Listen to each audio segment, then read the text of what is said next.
La vida y el triste final de Virginia Gilmore. Si bien es probable que se la recuerde mejor como la ex esposa de Yul Brynner, Virginia Gilmore, asombrosamente hermosa y entrenada en teatro, hizo cerca de una docena de películas de nivel B a principios de la década de los 40 y definitivamente se le debe otorgar más crédito en los anales de Hollywood porque simplemente fue única. Sus mejores papeles tendían a ser de naturaleza antipática, hasta el punto de ser deliciosamente maliciosos y rencorosos. Nacida el 26 de julio de 1919 en una familia prominente en el Monte, California, Virginia fue bautizada como Sherman Virginia Poole. Su padre, Albion Winchester Poole, que había sido oficial del ejército inglés, y su madre, Lady May Adams Poole, se divorciaron cuando Virginia aún era joven.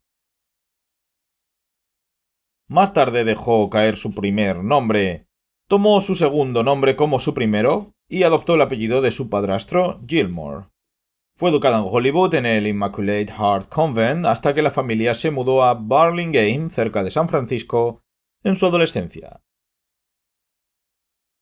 La actuación despertó un interés temprano en Virginia y cuando era adolescente se dedicó a hacer obras de teatro en el área local de San Francisco. A la edad de 16 años interpretó a la esposa de Carly en el estreno de Of Mice and Men en el teatro John Steinbeck en las cercanías de Monterrey. Continuando en el teatro local, finalmente atrajo el interés de Samuel Goldwyn, quien la firmó con un contrato de 7 años a $50 a la semana. Virginia hizo su debut cinematográfico en el 8º puesto del casting como Margie, la estudiante universitaria de Dartmouth en Winter Carnival en 1939, protagonizada por Anne Sheridan, con un elenco prometedor que incluía a Helen Paris, Joan Leslie o Marsha Hunt. A partir de ahí se graduó de inmediato para protagonizar intereses amorosos junto a Tim Hall en Laddie en 1940 y Robert Sterling en Manhattan Heartbeat en 1940.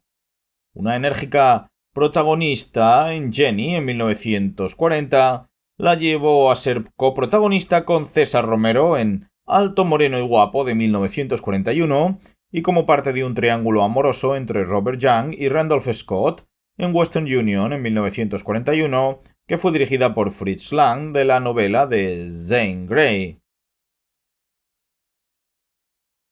Durante este tiempo, Virginia perdió un par de papeles sustanciosos que podrían haber elevado su estatus secundario en Hollywood. El papel de Doris Davenport en The Westerner, en 1940, de Gary Cooper, y el papel ingenioso de Alexandra, interpretada por Teresa Wright, en el clásico, la película dramática de Betty Davis, de Little Foxes, de 1941. Completó el año 1941 con Swan Water, como Mabel Mackenzie, uno de sus mejores papeles antipáticos, y el señor fiscal del distrito en el caso Carter en 1941. 1942 fue un año excepcional para la hermosa actriz de piernas largas en cuanto a cine. En Corresponsal en Berlín de 1942 interpretó una simpatizante pronazi en desacuerdo con el periodista Dana Andrews, la novia malograda del afamado poeta en Los amores de Edgar Allan Poe de 1941. Otro papel manipulador en la película de conjunto femenino Orchestra Wives, dirigida por Carol Landis, y un papel coqueto secundario en la película de Gary Cooper, The Pride of the Yankees, sin mencionar papeles muy visuales en Sundown Jim o That Other Woman, todos en 1942. Después de un papel en la película de guerra Chetniks de 1943, volvió a centrarse en el escenario con papeles en los espectáculos de Broadway, Those Enduring Young Charms en 1943 y The World's Full of Girls de 1943. Obtuvo su mejor papel en Broadway con la obra de comedia Dear Ruth, pero perdió la siguiente parte de la película cuando fue para John Caulfield. La vida y la carrera de Virginia cambiaron para siempre en 1944 cuando conoció a Yul Brynner, entonces director de televisión. Se casaron ese mismo año, el 6 de septiembre.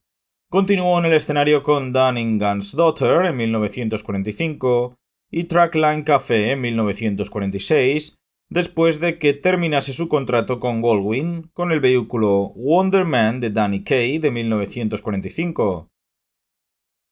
La actriz solo hizo 2 películas más, Close Up en 1948 y Walk East on Beacon en 1952. El escenario y la televisión acapararon la mayor parte de la atención de Virginia en los años siguientes, hasta que abandonó todo para interpretar a la esposa y madre de su hijo Jules Jr., también conocido como Rocky. Más tarde se convirtió en el actor Rob Reiner. Después de su matrimonio en la montaña rusa y su eventual divorcio con Jules en 1960, Virginia regresó solo ocasionalmente a la actuación, incluyendo papeles teatrales en Critics' Choice o Sweet Bird of Youth. En años posteriores, Virginia desarrolló un interés en la zoología y tomó cursos en la Universidad de California. Finalmente se graduó en la Universidad de Viena como citóloga calificada. Más tarde también enseñó teatro en la Universidad de Yale. Virginia, una alcohólica en recuperación, dedicó gran parte de su tiempo a ayudar a los demás y fue una de los principales voceros de Alcohólicos Anónimos. La ex actriz murió en Santa Bárbara, en California, de enfisema en 1986. Muchas gracias por escuchar la historia de la vida de Virginia Gilmore. Les deseo a todos buena salud y felicidad, y nos vemos en los próximos vídeos.